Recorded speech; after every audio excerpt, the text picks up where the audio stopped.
We need to rethink industry, especially in the United States where we're dependent on foreign powers for the majority of our products.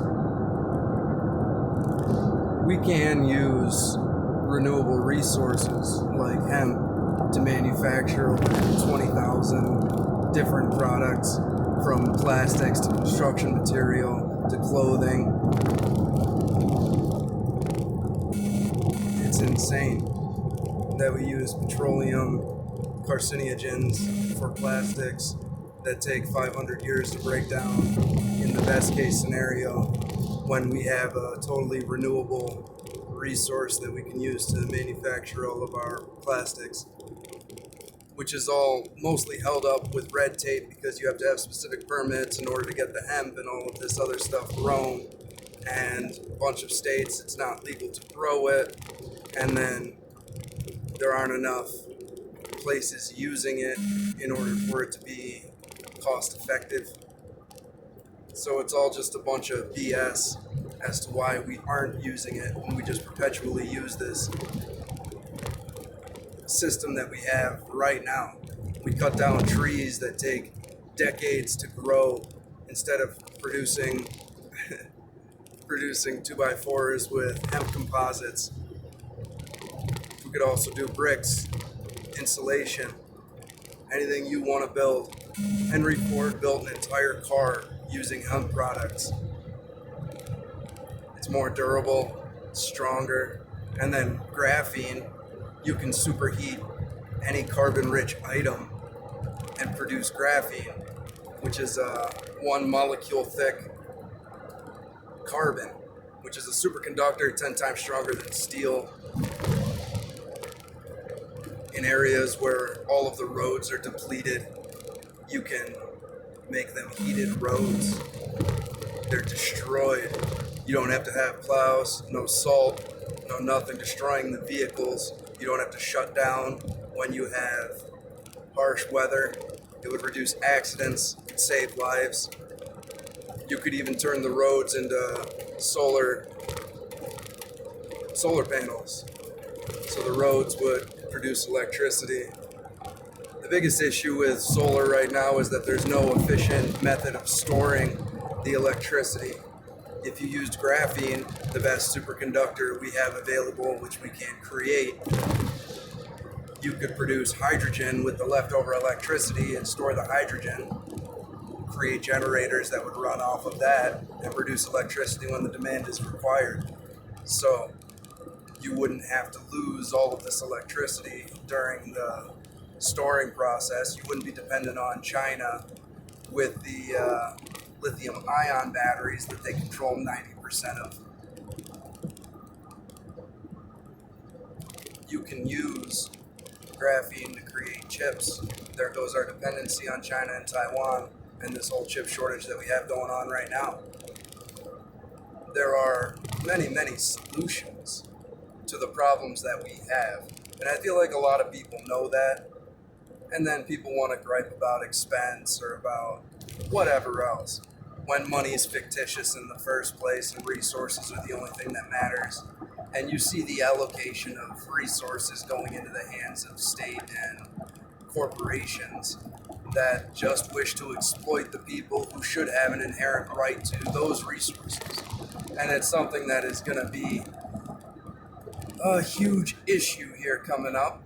And they want us to eat bugs and synthetic meats and all of this other stuff instead of doing like logical farming based on areas. Instead, you want to have large slaughterhouses. There used to be over 11,000 slaughterhouses in the United States that produced 90% of this country's meat products. Probably less than 90%, but 90% is controlled by about 12 right now. So everything is just commercialized.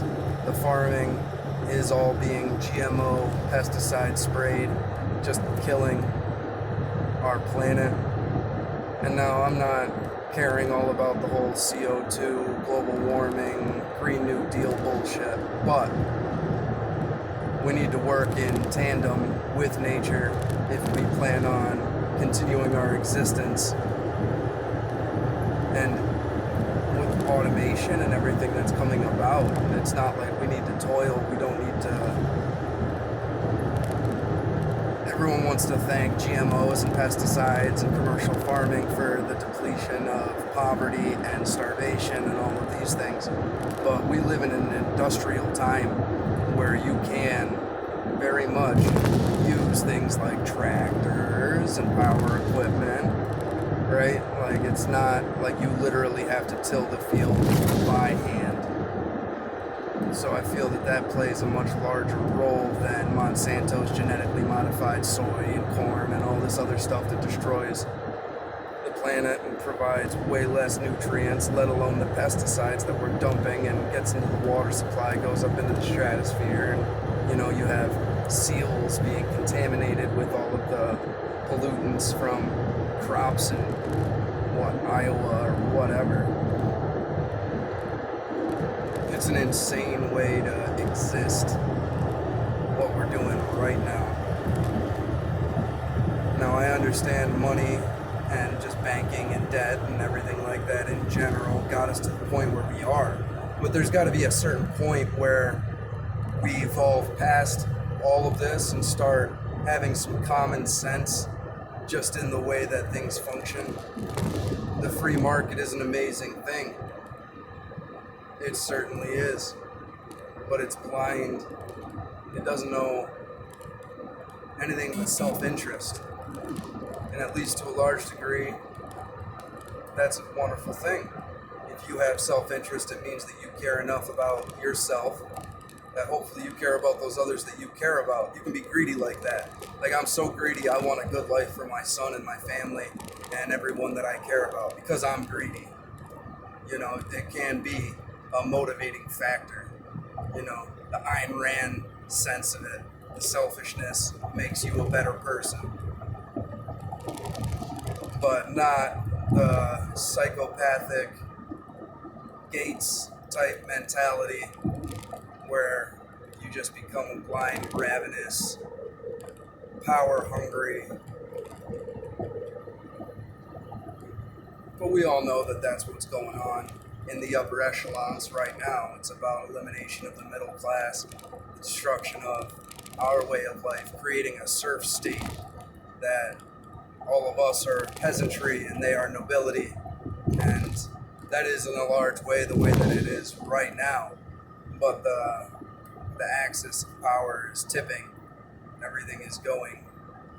And we're going to approach a point of no return here in a little while on a social level with genetic modifications and constant pollution and contamination of the peasantry, which we see through the food supply, through the materials that we use, through everything that we're currently going through. The standard of living, your buying power is going down. One person working, it's very difficult to supply for an entire family. This used to be the standard. The father used to work and would be able to provide for his whole family and live a comfortable life. This isn't the case anymore. They want to create a society of dependents, a society of renters, people who are constantly sick and need the medical industry to save them. The people with type 2 diabetes that can be reversed through diet. That's 95% of people with diabetes. 90% of those can reverse it with diet. But right now, they're dependent on pharmaceutical industry. Not only that, they're dependent on electricity because that stuff has to be put in the fridge.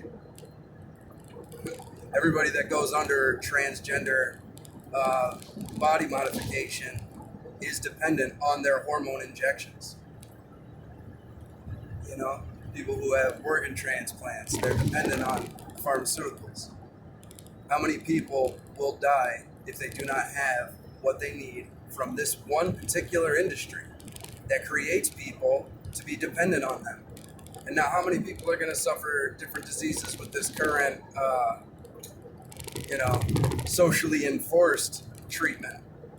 It's going to create a bunch of people that are even more dependent on the pharmaceutical industry. Everything shuts down Just you wait and see what all these people do without their meds. The ones that don't die. What about the ones that are on psychoactive? Ones that are on Xanax, Zoloft, Prozac, all these other depression or anxiety or calm you down medications. They're taking pills instead of learning how to deal with their problems. You take those pills away, their problems are going to come back tenfold. You see soccer moms going insane. We need to completely rethink the way that we perceive health. It starts with our food. It starts with our diets. Like, your food should be medicine. Covered a lot of subjects, but they're all things that I think about on a regular basis, and I weep for what could be insofar as our species. Just all around, we got to change. It's only going to happen with a bunch of people waking up to the alternatives, because the elimination of the bad does not produce good. You got to replace it. You got to replace it, subvert it with something better.